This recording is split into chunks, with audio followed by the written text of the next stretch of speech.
রানীকে সঙ্গে নিয়ে রাধারানী আমার দধি দুগ্ধ বিক্রয়ের লাগি মথুরার হাটের দিকে যাত্রা করেছেন। তীরে এসে দেখে দূরে এক মাঝি তার সুসজ্জিত নৌকাখানি নিয়ে দাঁড়িয়ে আছে। সখীগণ শুধালেন, মাঝি, ও মাঝি! ধীরে ধীরে নৌকাখানি ঘাটে এনে মাঝি রূপী গোবিন্দ আমার শুধালেন, ও হে ব্রজ গোপিনীগণ, তোমরা কোথায় যাবে?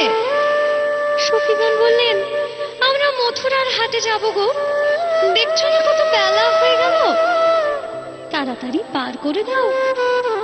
এই কথা বলে তারা নৌকায় উঠতে গেলেন। সঙ্গে সঙ্গে মাঝি বাধা দিয়ে বলে, দাঁড়াও দাঁড়াও, করো কি গো? আমার নৌকায় পার হতে গেলে যে ঘাটের মাসুল আগে দিতে হয়।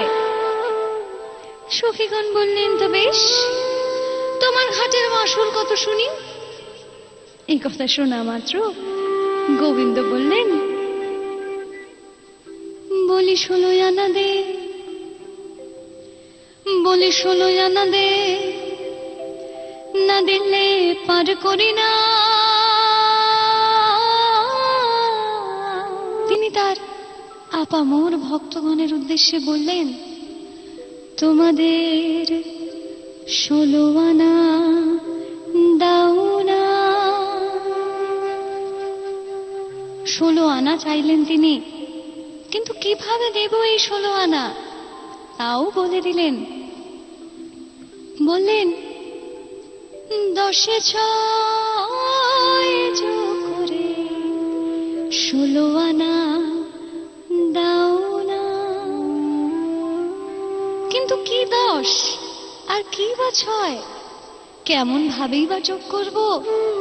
বললেন, 10 ইন্দ্রিয় আর ষড়রিপুকে একত্রিত করে 16 আনা করে নিজেদের সম্পূর্ণ রূপে উজাড় করলে তবেই তো গোবিন্দ আমাদের ভবতরণী পার করে।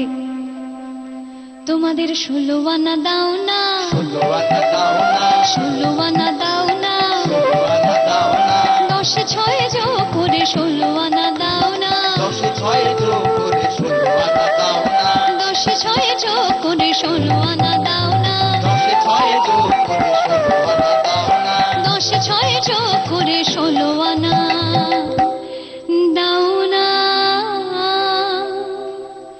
তাই এই 16 আনা সমর্পণ করে আমরা সবাই মিলে আজ হরিধ্বনি করি এবং গোবিন্দ চরণে দুবাহু তুলে নিজেকে সমর্পণ করে বলি, হরে বল।